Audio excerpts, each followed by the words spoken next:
following podcast is for informational purposes only. The contents of this podcast do not constitute tax, legal, or investment advice. Take responsibility for your own decisions, consult with the proper professionals, and do your own research.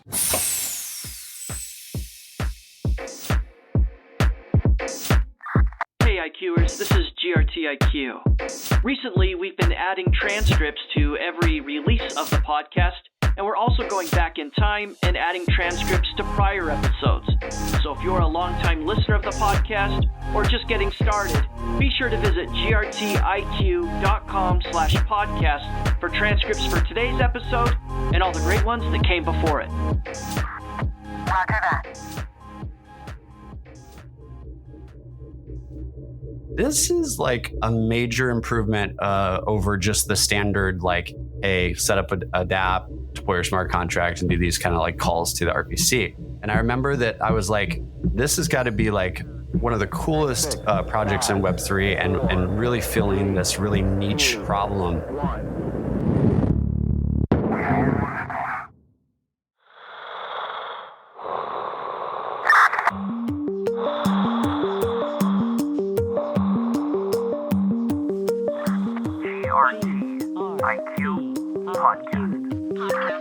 We're like astronauts, floating in the space of time.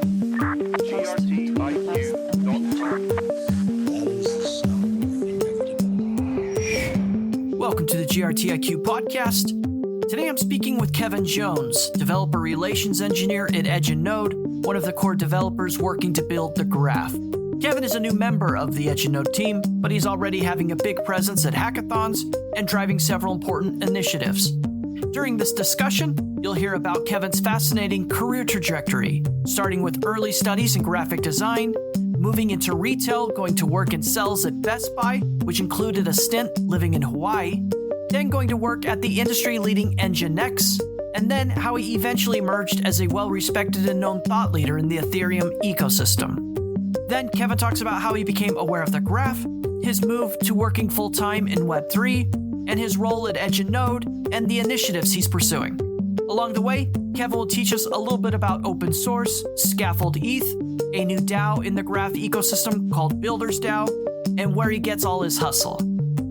As always, we started the discussion talking about Kevin's educational background.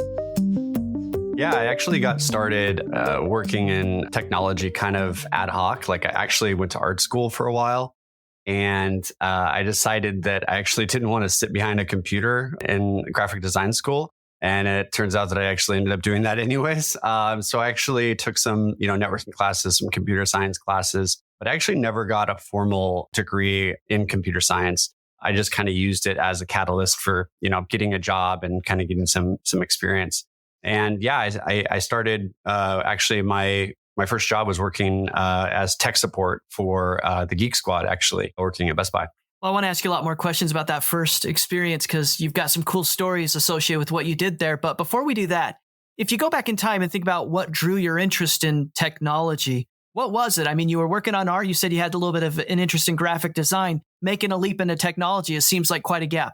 Yeah, I mean, I was always interested in technology, even when I was like a kid, I used to take apart stuff. My mom would walk into my bedroom and I'd be taking apart the old stereo, trying to figure out how it worked. And I think it was like when I was 12, maybe 13, we got a computer. And, that was a huge moment for me because I was on that thing all the time. I started, building like web applications, like when I was like 14 years old, like learning HTML and I just got really interested in it. A lot of gaming stuff too actually drove my interest in computers because, at the time, like a lot of setting up games on PCs was rather complicated, like had to deal with installing drivers and all sorts of interesting stuff. So yeah, so I've always really been involved in technology, but I've also been very artistic too. I think I get that from like both sides of my parents.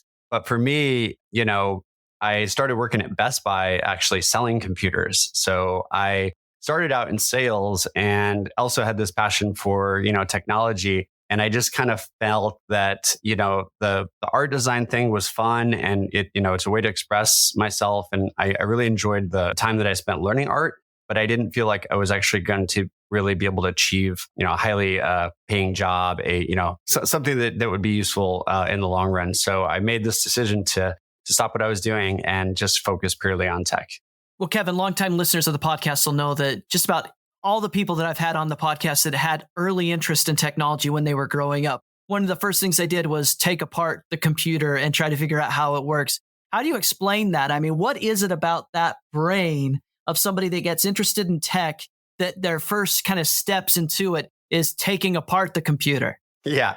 I mean, I think personally, for me, it was like, in order to understand how everything works, like even without having like a basic understanding of like computer science, it just when you take something apart, you're able to put it back together again. It's like reverse engineering. And there's this just satisfaction you get with like understanding how things are connected. And so, yeah, I think like once I was able to take apart my computer or like upgrade components of my computer, it really opened up kind of a lot of interest for me, right? Because I knew that, hey, I can replace this component with an upgraded video card or, the sound card, now I can have this 5.1 stereo system if I want to. So, it's just that kind of avenue of like reverse engineering for me. It was just a fun experience to, delve more into the technology. And I think we do that every day, even today. Like if you're trying to look at a smart contract or a subgraph, you're trying to figure out, what that person was thinking when they designed it. And it's a similar kind of thing with hardware too.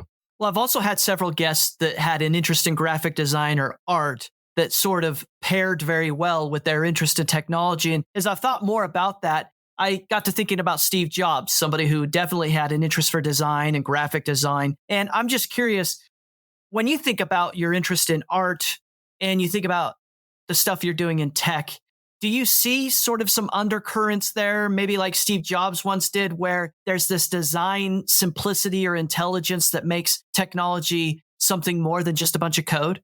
Yeah, I mean, I think like all things come down to design, actually, like how things work, how things come together and connect, and how the structure of those things come together. I mean, even just in life, like, we look out the window and we see a tree and how it kind of comes out. I think there's this like deeper understanding to like understanding something that looks good and is designed well. And also this applies to software engineering, right? Like understanding or architecture, like architecting your application and using the right components and pieces. And so, yeah, I do think it's actually a similar thing that the human mind goes through, even if you're a graphic designer or if you're a software designer or an architect or a DevOps engineer. We're trying to build like cohesive things that are working together well, right?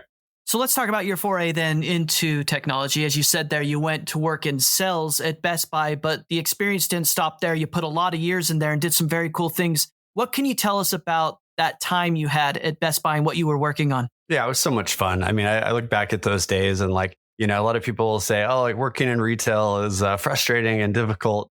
But for me, it was a lot of fun. I made a lot of really good friends at Best Buy and I learned a lot about just people in general. It all really started when Best Buy acquired the Geek Squad. And this was probably in the early 2000s. I would say probably like closer to 2004, 2005, perhaps.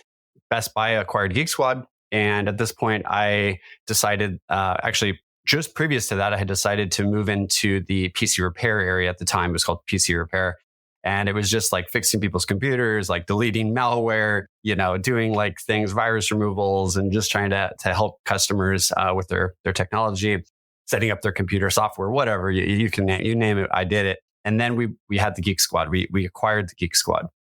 And that was huge because every single store was assigned one engineer or repair technician to be a Geek Squad agent. So that was really cool, right? Like every single store was going to have this like one guy that was going to stand out and he's going to do all these house calls and he's going to be the double agent, so to speak. That's what they called it, double agent. And I was not that first person. There was another guy, Jason Orwig, which he's a great friend of mine. And he's also very involved in technology these days still. He was the first double agent, but I looked up to him and I was like, you know what? I'm going to be the next guy to do this. I want to be a double agent. It sounds so silly to think, but the branding there and like the concept of moving on and becoming a double agent was just really cool to me.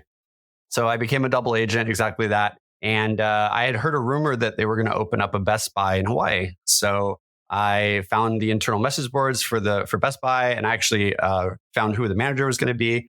And I actually ended up going to Hawaii and being the first double agent on the island of Oahu, which was a lot of fun. And I got to train all of the other Geek Squad agents and set that culture up, which there's a huge culture on Geek Squad. Well, Kevin, you'll have to forgive me. I don't have a perfect timeline of when Amazon and e-commerce showed up on the scene and started disrupting what we call big box retail, which I think Best Buy certainly falls into.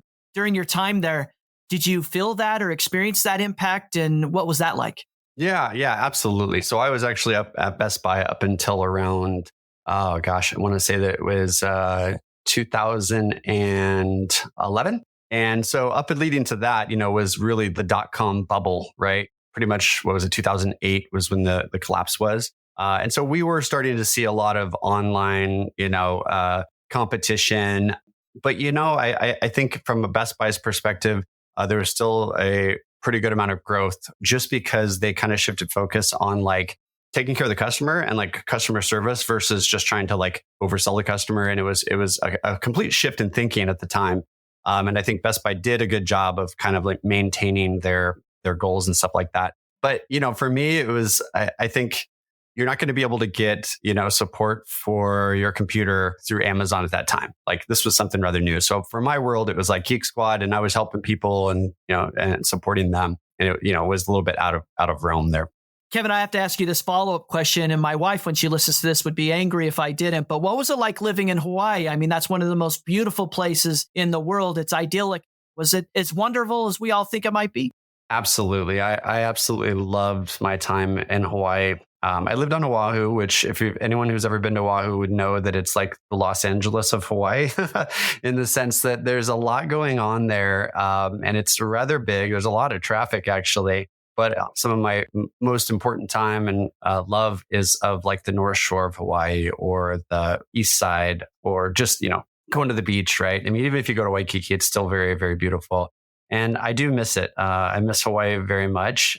Even when I moved back, like I literally was like so upset on the plane ride back. I was just like, oh my God, never going to go back. And like, I often think about going back. I've been back to visit, obviously, but there is some downside to living in Hawaii. And I would say the main thing is, it is pretty small. And so you got to learn to appreciate when you actually go off the island and go to the mainland, so to speak. Appreciate that time because when you get back to Hawaii, it's pretty small. There's some cultural differences, but for the most part, it's a beautiful place to live. I really highly recommend anyone interested in moving to Hawaii should totally consider it. It's great. Well, that part I hope my wife doesn't hear.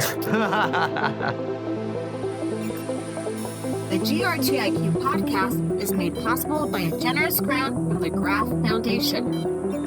The Graph Grants program provides support for protocol infrastructure, tooling, dApps, subgraphs, and community building efforts. Learn more at thegraph.foundation. That's thegraph.foundation.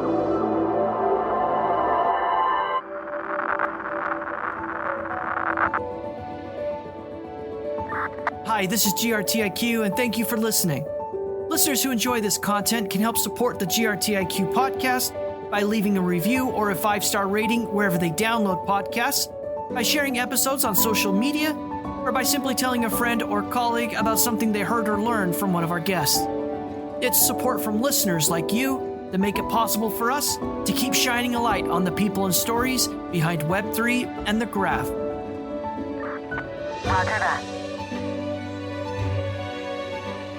I've had the opportunity on this podcast to ask people with various backgrounds about how Web3, crypto will disrupt legacy industries. And in the case of what you were doing, big box, retail, I mean, have you ever thought about or contemplated how a retailer in a Web3 environment experiences any changes or differences in their business model or anything like that? Yeah, I mean, I think like as far as from a blockchain perspective, there's definitely this interesting like chain of custody that can happen with like assets, right? And like, that's always been like something that's been in the back of my mind is like, I think blockchain and specifically like being able to like pay for things and make transfers of like assets in a digital way, using digital currency, has a lot of power in a retail environment. But it would be really quite interesting to see. I mean, I would love to see like Amazon launch like all the Amazon stores, are running on smart contracts, and you can just come in and buy whatever you want with your hardware wallet or your crypto wallet. That would be really interesting to see. But I think we're definitely way early for something like that. And I don't see that happening anytime soon. So what did you do after Best Buy? So I was at this point where I had actually moved back from Hawaii. I moved back. Initially, I moved to San Diego. So I lived in Oceanside, which was a great place to move if you were trying to keep relative to the what you expected in terms of living of Hawaii. Oceanside was very beautiful. And then I eventually moved back to my hometown, which is actually in Upland, California, close to Rancho Cucamonga, which is where I grew up. And I decided that I wanted to get more into a little bit more technical role. I was doing some server administration. It was mostly Windows related. We did support some small businesses, but I wanted to get more into Linux. I was actually getting more my hands dirty with Linux at that time. And I just felt that there was a next step for me to take. And I had a buddy of mine that was working at yellowpages.com. If anyone remembers that big fat yellow book that now you pretty much use as like a monitor stand or something like that, it doesn't really exist anymore. But at the time, they were making this huge shift from the physical book to an online presence. And so for them, this meant launching, hundreds of applications, hundreds of solutions to take their business model digital. And this is through like yp.com, which is like their digital branding. So I got hired as a site reliability engineer, and it was kind of trial by fire for me. I worked there for almost 3 years, and it was kind of like going to a university where you're just constantly at the grind, because it was literally supporting thousands of applications and all of the infrastructure from a site reliability standpoint. So it was great for me as far as learning. And that's where I kind of got my footing in like the Web 2 and infrastructure world. And then after that, I went off to work at Nginx, which was the next great part of my journey into web applications. You said at this time you're starting to get a little bit interested or learning Linux. What was it about Linux that drew your attention? I mean, obviously like Windows kind of dominated most of my time when I was working at Geek Squad, right? I'm working on people's computers, having to remove their viruses, having to, set up Microsoft Windows and, setting up Word and PowerPoint and all these like, silly applications that at the time was like, that was just the standard.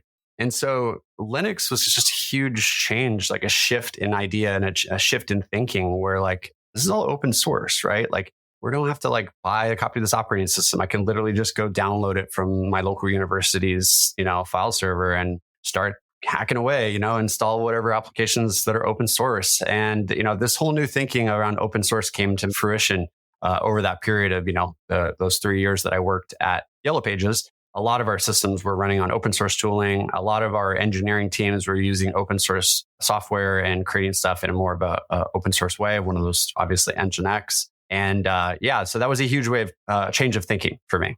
And I kind of saw that, this was the future for technology as open source.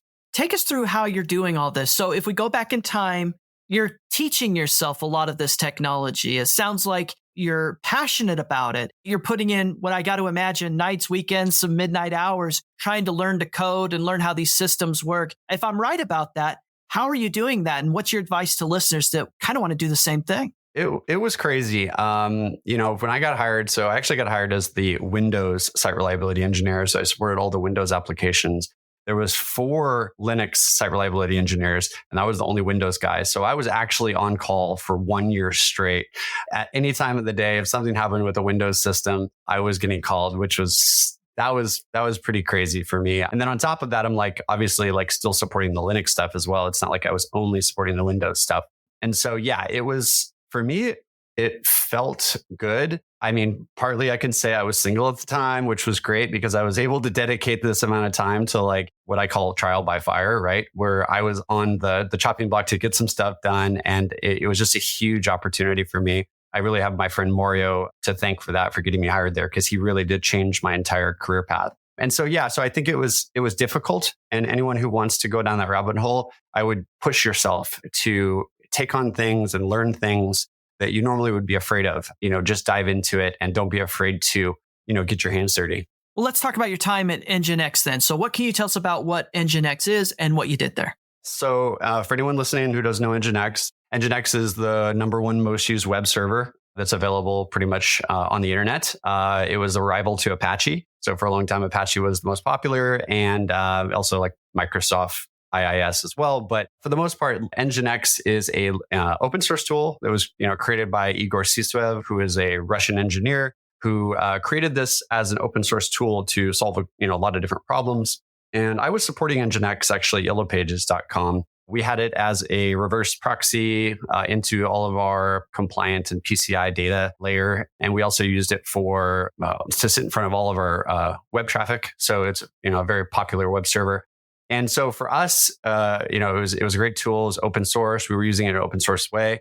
And when I found out Nginx was a company, it was one of my favorite applications to support because it's so easy to use and so powerful. So when I found out they were hiring, I was like, oh, this is quite interesting. And I saw them in a conference, actually, the Southern California Linux Expo, which is a great little conference. If anyone is in California, I would check that out.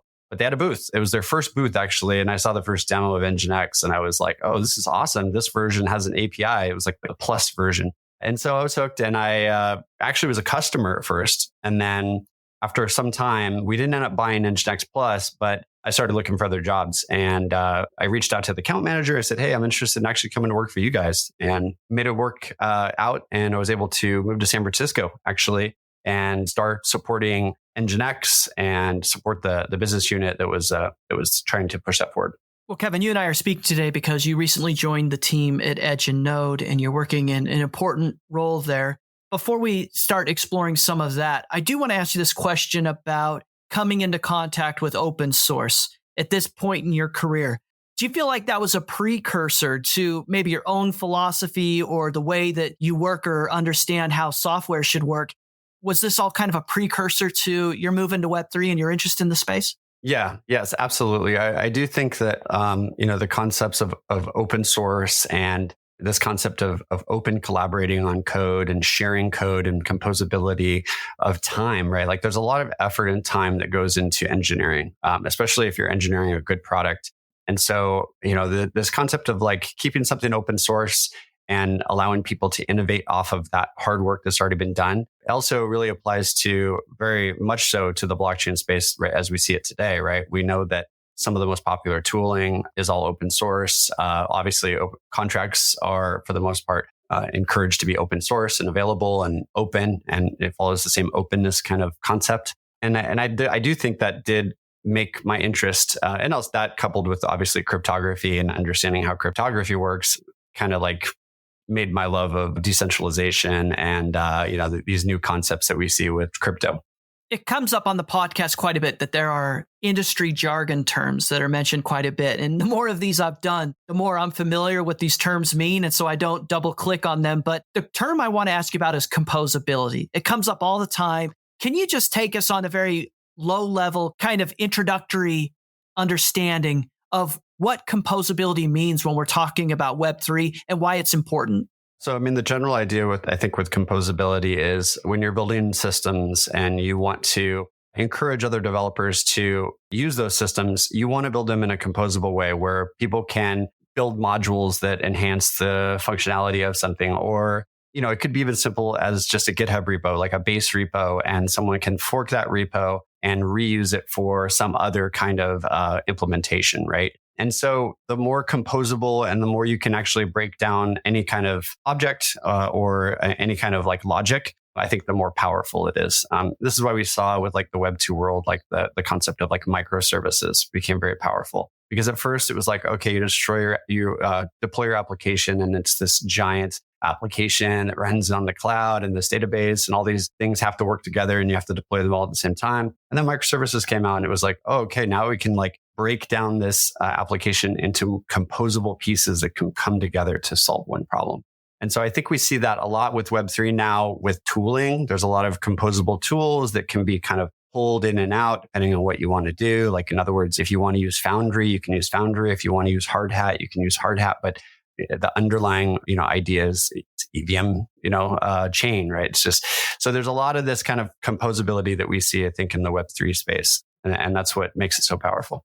Well, Kevin, I got to say, I really love the story arc of your journey into technology because there's something incredibly cool about somebody starting off in sales at Best Buy and eventually going to Nginx, an industry leader, and leading an important part of that team.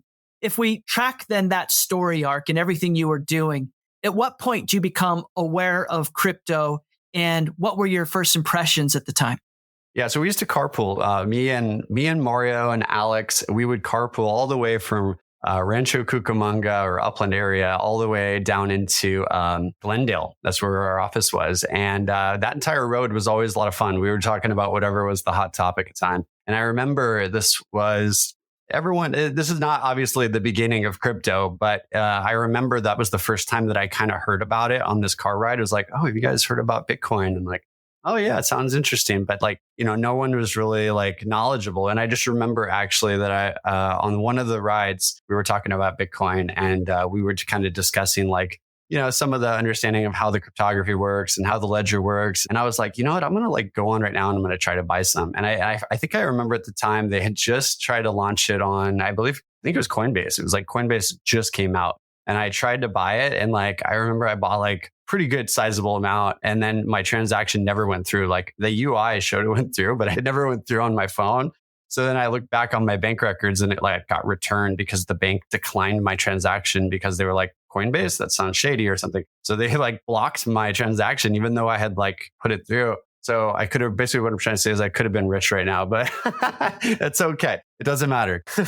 Did you at that time recognize the technology element of crypto and what Bitcoin was doing? Or was it at this point just a little bit more about the speculative nature of an investment opportunity? Yeah, I mean, I think most of the hype was obviously like when you first see something like that, you're looking at it from the outside. I obviously understood like the public key cryptography aspect of things and this concept of a public ledger.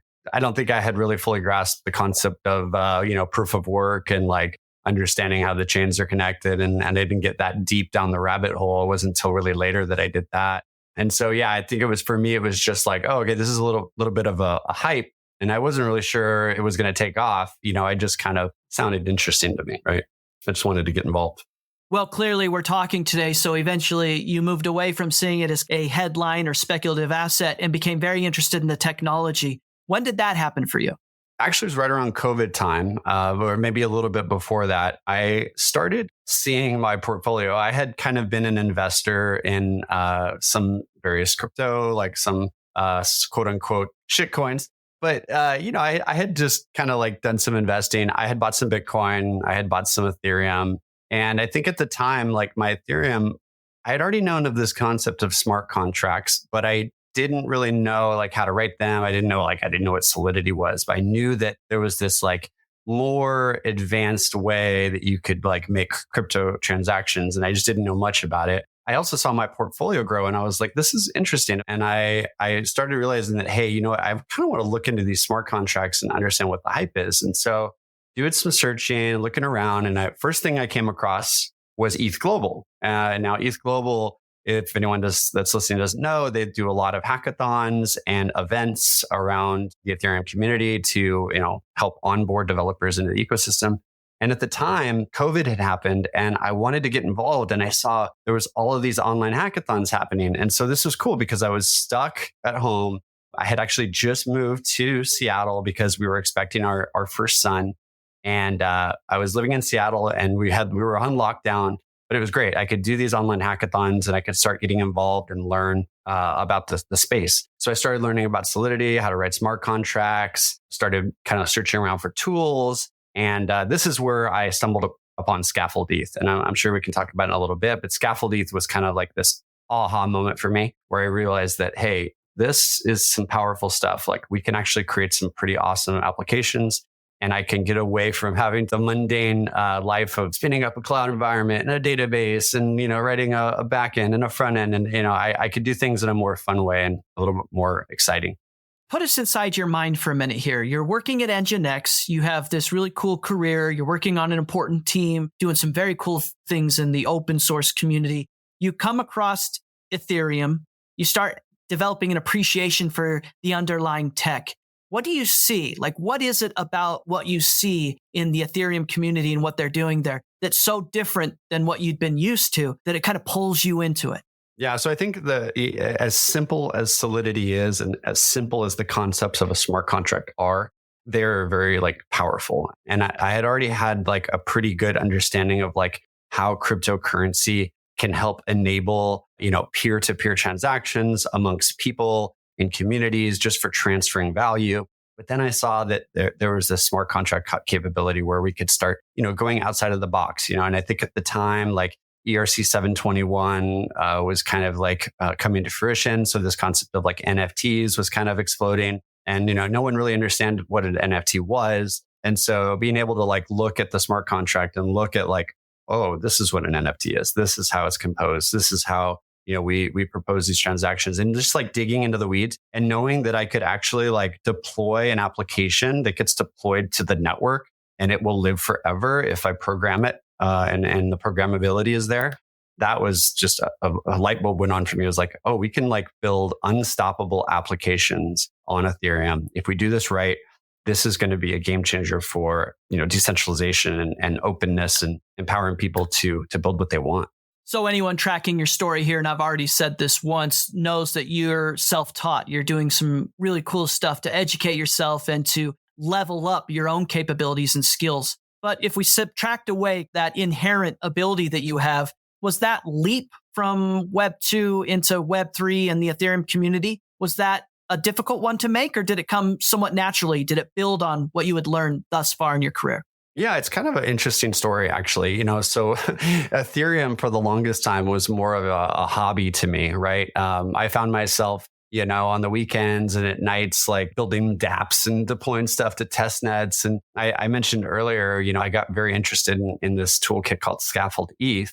And if anyone hasn't heard of Scaffold-ETH, Scaffold-ETH is this toolkit that essentially comes with really everything you need to build a dApp. And at the time, like that was one of my struggles when I first got it started, is like, there's so many different tools to choose from. I don't know what's better. Like, I don't know like how to put them together. And so like Scaffold-ETH was this awesome thing that I could just kind of start out. And I knew that like, hey, it's got everything I need. I can start building dApps. And I liked it so much that I actually started creating some content around it. I started creating some YouTube videos just on my own accord. I eventually joined the Build Guild, which the Build Guild is a group of developers. They're developers that support the Scaffold-ETH community or have used Scaffold-ETH, and they're all kind of in this large community. There's about 800 developers there. But my point is that I really, really was interested in being involved in the space, but it was just a hobby. I was still working at Nginx. I was still selling Nginx. I was still supporting. I was actually at the time working as a technical evangelist, which is essentially a developer relations engineer, but for Web 2. And so I was doing talks at conferences and, I was still very highly involved in the Web 2 community. But I would say that I longed for getting into Web 3 and I wanted to. And I could go more into it, but I actually started attending a lot of in-person hackathons. And that was kind of my gateway into Web 3. Well, let's dive more into that, because you quickly established some real thought leadership within the Ethereum community, and you were speaking at different events across the world, mainly on the Scaffold-ETH and some of the other content that you were working on and producing. What was that experience like, contributing nights and weekends, creating content freely of your own will, and now you're actually speaking at conferences and leading workshops? I mean, that's got to be a strange experience. Yes. Yeah. It's for me, like I'm one of these individuals that if I'm going to get involved in something, I'm going to like dive in. I'm going to go all in. Even if it's just a hobby, I try to just like go all out and then learn something right from it. And so actually what happened is I started, I'm also a photographer. So anyone who is listening, who knows me, my ENS name is shutterblock.eth, which is like a pun on Shutterstock, but Shutterblock. But the concept is that I was involved in photography as kind of a hobby, but I would also do some professional stuff. Like I'm actually a Canon certified photographer, and you can actually book me through Canon's website, which a lot of people don't know that. But I do some stuff. I shoot portraits, I shot weddings, I shot some events, and I had started actually doing photography for ETH Global events. So I actually met GRTiQ. It was actually at ETH Denver. If anyone doesn't know, GRTiQ is the founder of ETH Global. And I didn't quite corner him, but if you talk to him, he might tell you that I like came up to him and was like surprised him. And I was like, hey, like I shot you an email. I'm interested in like shooting your hackathons. I'm a photographer. Here's my resume, yada, yada, yada. So he started hiring me actually to do photography at these hackathons. And the first hackathon I did was ETH Amsterdam. This was about 2 years ago. This is where I met Austin Griffith. Well, actually, it wasn't where I met Austin Griffith, but is where like me and Austin Griffith finally spent some time to like sit down and talk about Scaffold-ETH. And he had seen one of my videos that I had done on YouTube, or maybe it was actually, I did it on the Nginx website. I can't remember. But anyways, he saw my delivery of the introduction to Scaffold-ETH, which is usually the talk he does. And I had kind of like watched him do it many, many, many times. And I was like, I can do this and teach some people. That's what I like to do. I'm very a passionate teacher. So I had done this presentation. He saw it and he was very excited to see that I was so involved in the community. And he actually like hired me as a part-time build guilder at this point. So what that means is the build guild is if you're really involved in the community, you can actually get an active stream of ETH and you can get compensation for doing events. And so basically from that point forward, if Austin wasn't able to go to a hackathon, then I would be the person probably that would be going to the hackathon and I would shoot photography there and then I would give the workshop. And so I was kind of wearing a few hats and I was still working at Nginx, but it was a lot of fun. It was kind of busy, but it was a lot of fun. I'm interested in talking more about Scaffold-ETH, and to be transparent with you, and I think you know this, I'm non-technical, so this isn't something I actually knew too much about until I prepped for this interview and got to know you a little bit. But can you just explain to us how important that tool is, or those resources are, to onboarding devs into the space? And of course, you're going to know, a lot of listeners are going to be curious, is the graph part of Scaffold-ETH?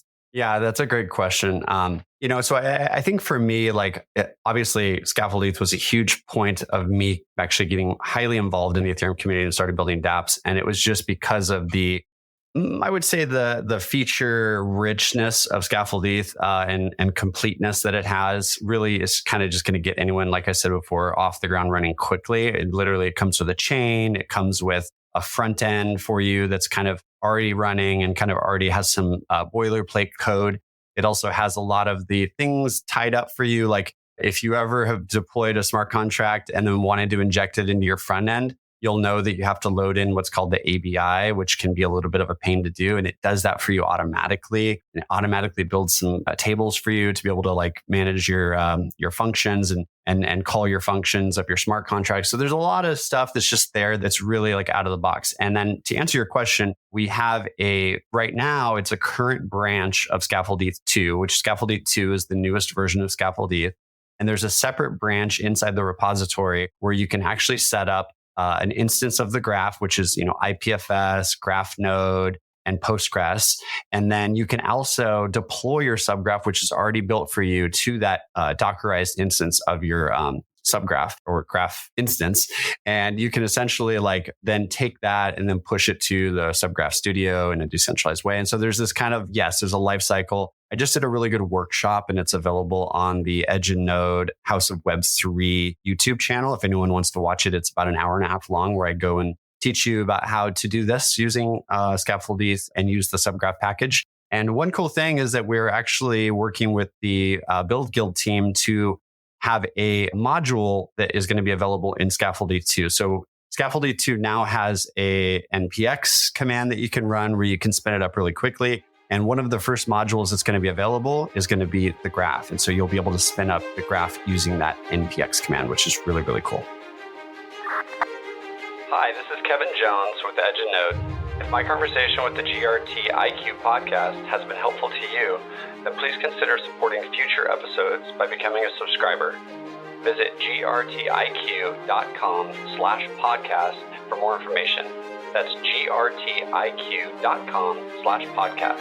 GRTiQ podcast. Thanks for listening.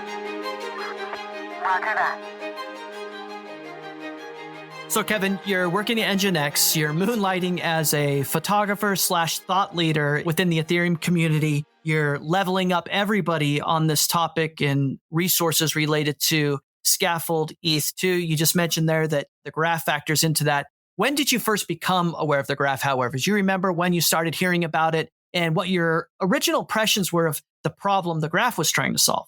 So I believe the first time that I actually sat down, one of my things is I would be going to these hackathons and every once in a while, my talk would be right around the same time as the graph talk, actually. So it might be maybe the same time or just right before. And I usually would have this like break where I was like, all right, I'm not going to shoot any more photos. I'm going to go get ready for my talk.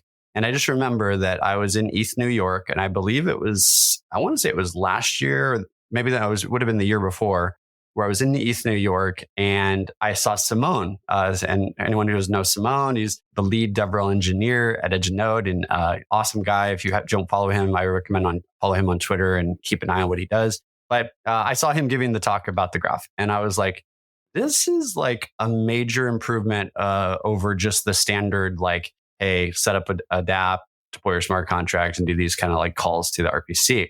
And I remember that I was like, this has got to be like one of the coolest projects in Web3 and really filling this really niche problem that I hadn't really seen anyone solve. And so for me, it was quite interesting. And I actually, right after I saw his talk, I actually applied to become a graph advocate.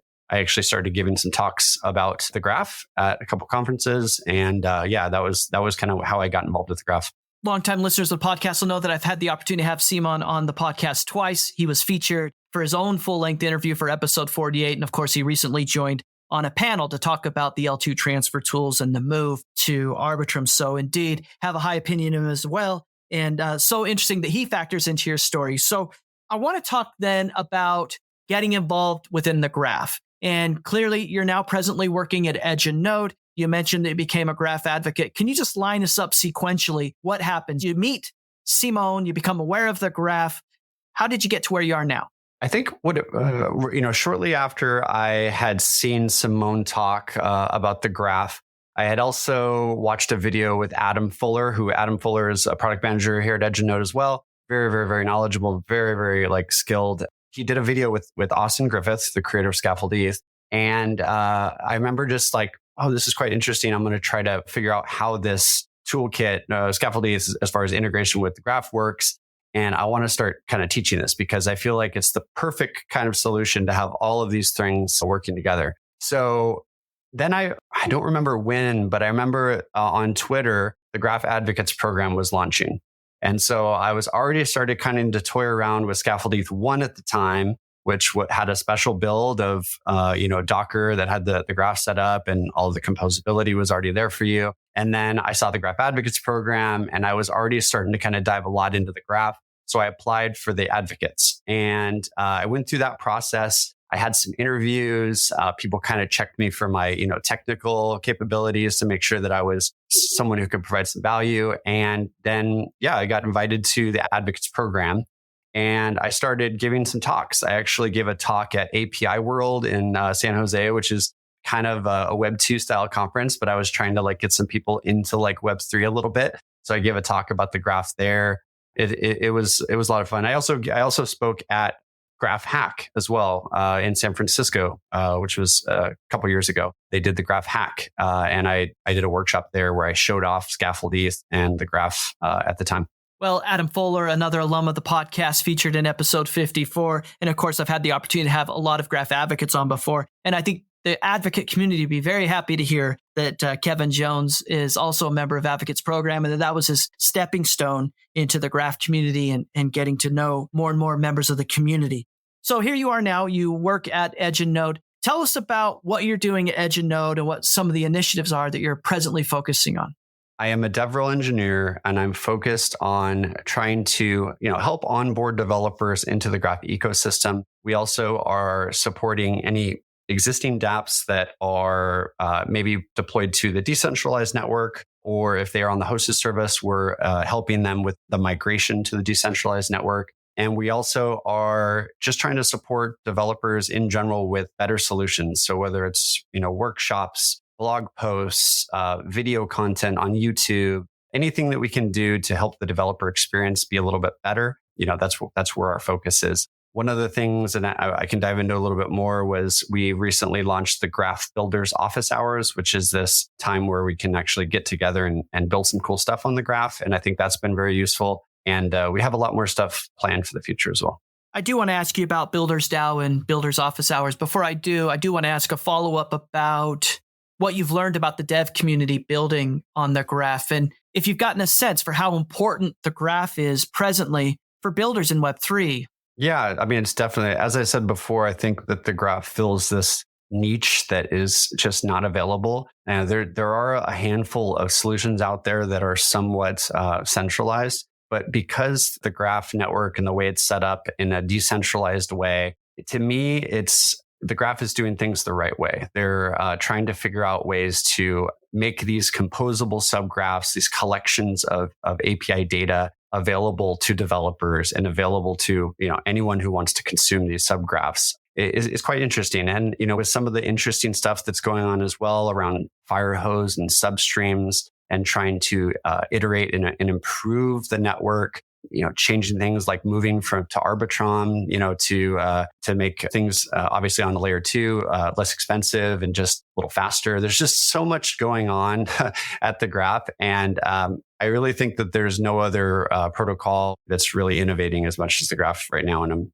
just excited to see where that ends up in the next couple of years. Well, there's a lot of momentum and news around BuildersDAO and Builders Office Hours, and you and a lot of others are driving a lot of the activity there.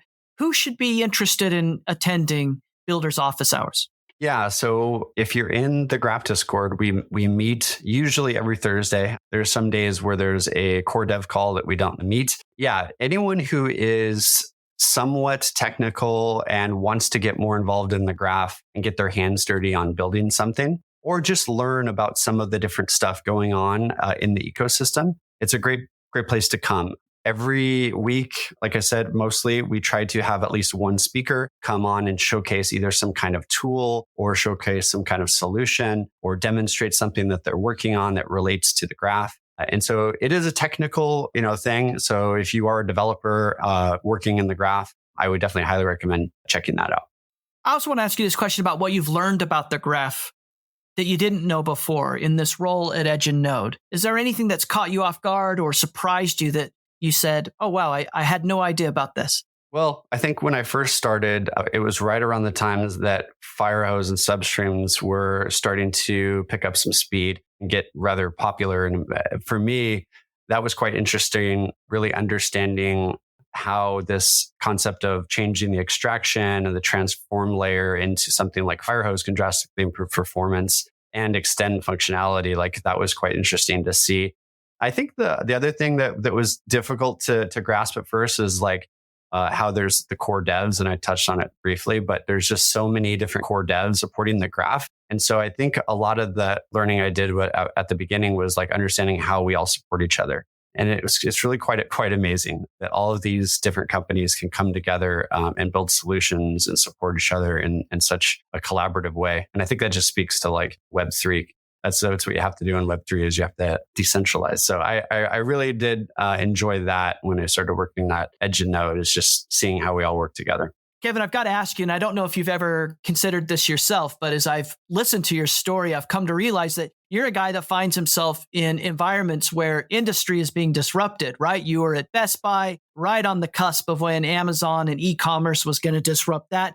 Then you went to YP.com as the yellow pages started moving online, which was another signal of disruption. And now here you are, you find yourself after years working in Web 2, in Web 3, which has a ton of promise to disrupt. So have you ever thought about that? And I mean, what do you make of it? Yeah, I think like it's a journey that everyone takes as they go through any kind of career.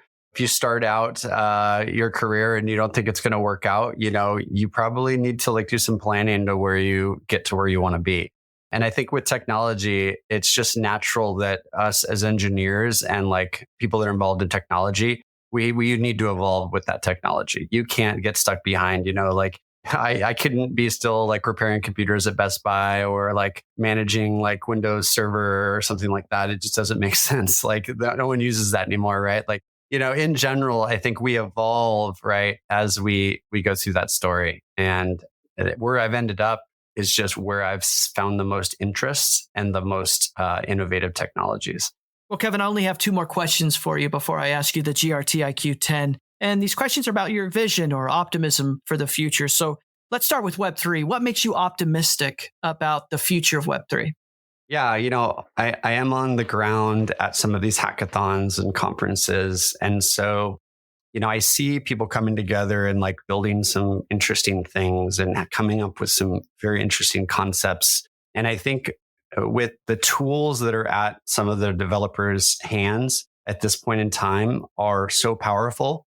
And we're seeing things like zero knowledge proofs and layer 2s that are going to be supporting zero knowledge proofs. And we're seeing all this really cool stuff happening. Account abstractions starting to really become important. And so I feel like the pieces of the puzzle are really coming together. So I'm very optimistic actually on Web3. I recently downloaded this app, Friend Tech. I don't know if anyone's downloaded that, but I was really quite impressed with the experience that I had with that app, because there's a lot of interesting stuff in that app that is mind-blowing to me that was not there a year ago. One idea is they do instant bridging for you. Like you can bridge your ETH without signing a billion transactions or doing all this crazy stuff inside of a bridge website. You can literally do it all in the app. That's one example. The other thing was like you can pretty much just like post and send transactions. So there's account abstraction built in. So I'm starting to see these things happen. And like I'm very optimistic that everyone's coming together now to build some cool stuff.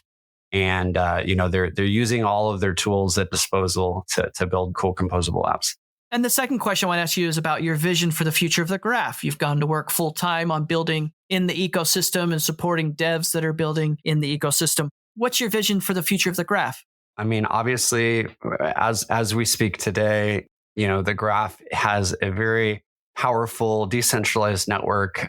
We're starting to see every day that new dApps are coming onto the network, new chains are coming onto the network. And we're also, like I said before, we're seeing a lot of improvements around the protocol. And there's a lot of just collaboration going on. So I'm very optimistic for the graph. And I really am excited to see as, more dApps and protocols build on the network, just seeing like them kind of have this light bulb moment where like using the graph is just going to make things a lot easier for them. And so, yeah, I'm bullish on the graph, and I'm really excited because I think it has a very, very strong community as well. And, that's one of the things I always look at with any protocol is like, how is the community? And the graph community is very strong.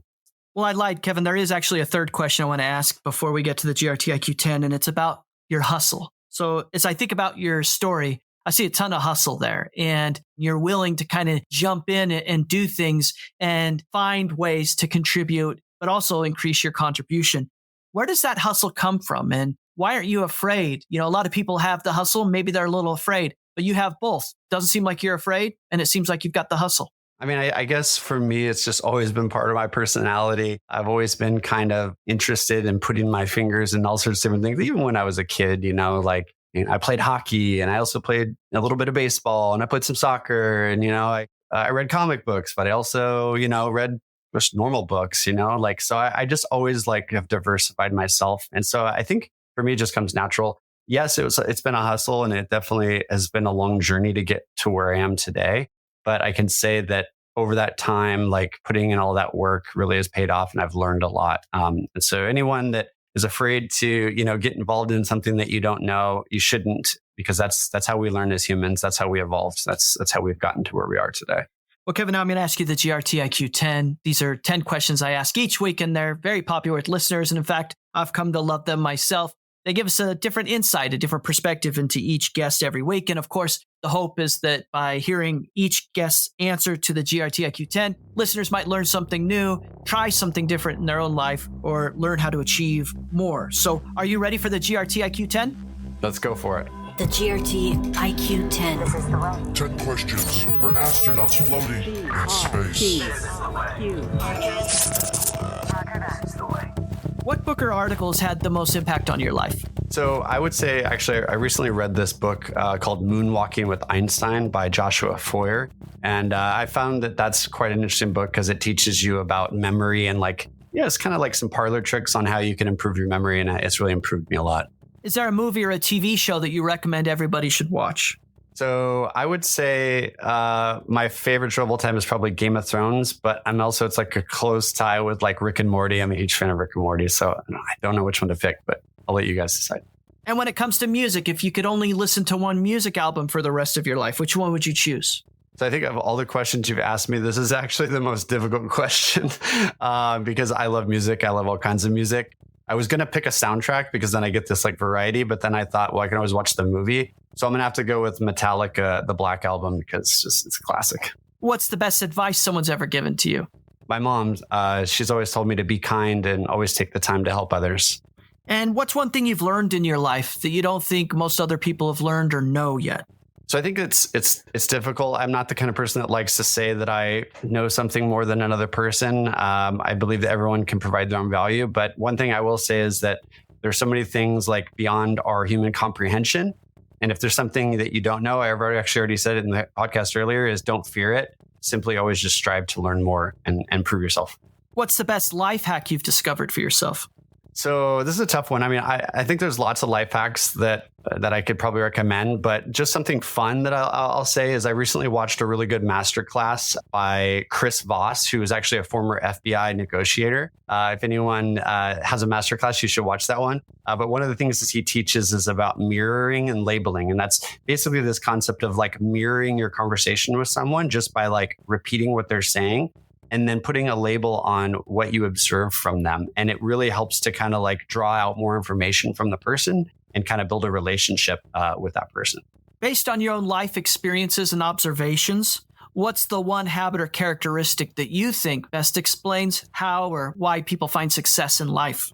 So I think in whatever you do, you just always need to learn to accept criticism and improve yourself over time. Because if you don't learn to accept criticism and listen to other people, you're going to get stuck, right? You're always going to think that in this particular way, that's the way it has to go. So for me, always listen to other people's criticism and just try to improve yourself.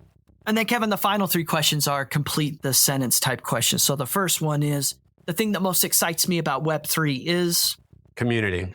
And this one, if you're on X, formerly Twitter, you should be following Austin Griffith for sure. And lastly, complete this sentence, Kevin. I'm happiest when? I'm with my family. The GRTiQ 10. After this little Kevin, thank you so much for joining the GRTiQ podcast. It was a lot of fun to hear your story. And like I said, I love the hustle. I'm inspired by it. And I'm sure a lot of listeners will be as well. If listeners want to stay in touch with you, follow your work, you're obviously producing a lot of content. You've extended an invitation to BuildersDAO and Builders Office Hours. What's the best way for them to stay in touch and connect? Yeah, so I think Twitter is probably, or X is the best way to find me. It's cryptomastery_ is my handle. And then, yeah, I mean, if you want to follow me, I would probably just, you can search on YouTube for Kevin Jones, The Graph, or Scaffold-ETH, and you can find a lot of my videos there as well if you want to learn more. This has been a production of the GRTiQ podcast. For more information, including detailed show notes, visit grtiq.com/podcast. That's grtiq.com/podcast. Please consider contributing to this project and helping build the community by subscribing and leaving a review. GRTiQ Podcast.